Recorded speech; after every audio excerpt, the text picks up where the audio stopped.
कितने, कौन कौन से और क्यों? हाँ हाँ, बहुत सारे हैं। पहला तो एस्ट्रल, हमने हेडलाइन में मेंशन किया, एस्ट्रल के नंबर कमज़ोर हैं।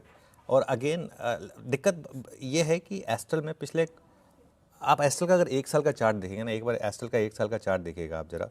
कल थोड़ा सा पोजीशनिंग स्ट्रांग थी इसकी, लेकिन ये स्टॉक बहुत गिरा था आशीष, मेरे ख्याल से एक 52 वीक लो बना रहा था लगातार।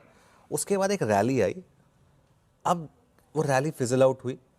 लेकिन इस स्टॉक में कोई ऐसा नहीं है कि बहुत ज़्यादा पिछले एक साल में बहुत रैली हुई हो, तो इस वजह से जैसे पीजी के केस में क्या हुआ था, पीजी इतना क्यों गिरा था क्योंकि इतनी बड़ी रैली हो गई थी। एस्ट्रल के केस में वो नहीं है, तो इसके लिए उस तरीके का एक्सीडेंट भले ही ना हो, लेकिन नंबर ख़राब है, खासतौर से जो एबिडा और एबिडा मार्जिन है उस पर। अब ये भी बोल रहे हैं वो कि डिमांड कमज़ोर है, तो लेट्स सी। लेकिन एक चीज़ उन्होंने कही है कि Q2 में थोड़ी सी स्टेबिलिटी है और थोड़े से बाज़ार के हालत सुधर रहे हैं, तो क्या मार्केट इस पर फोकस करेगा, आई थिंक ये थोड़ा सा देखने वाली बात होगी। तो इसके लिए ये पहला स्टॉक होगा। तीतागढ़ के भी नंबर ख़राब है, तीतागढ़ का रेवेन्यू 25%, मुनाफा 54% गिरा है। और क्लियरली ये एफएनओ का स्टॉक है, लेकिन काफ़ी टाइम ये भी बैन में रहता था। काफ़ी वॉलेटाइल स्टॉक है, जब चलता है तो 10-10%, गिरता है तो 10-10%, इस तरीके का स्टॉक है ये। तो इसके लिए ये भी रेडार पर रहेगा हमारा। तो ये दो हो गए। इसके अलावा Hyundai के नंबर्स आए, और Hyundai पर गोल्डमैन सैक्स की एक बहुत पॉजिटिव रिपोर्ट आई है। 2600 का उन्होंने टारगेट दिया है और ख़रीदारी की राय दी है।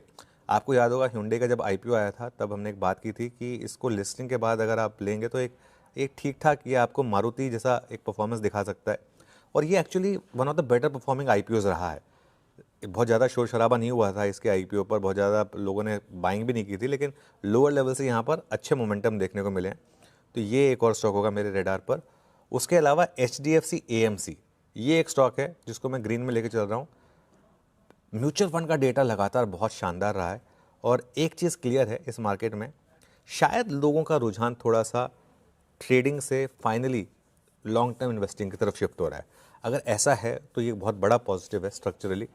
लेकिन पिछली बार भी जब म्यूचुअल फंड के ऐसे डेटा आए थे तो HDFC AMC में बड़ी रैली हुई थी, तो इस वजह से ये एक और स्टॉक है जो आज मेरे रेडार पर होगा। तो ये कुल आज आपके बिग स्टॉक्स। बढ़िया। रिजल्ट्स के लिहाज से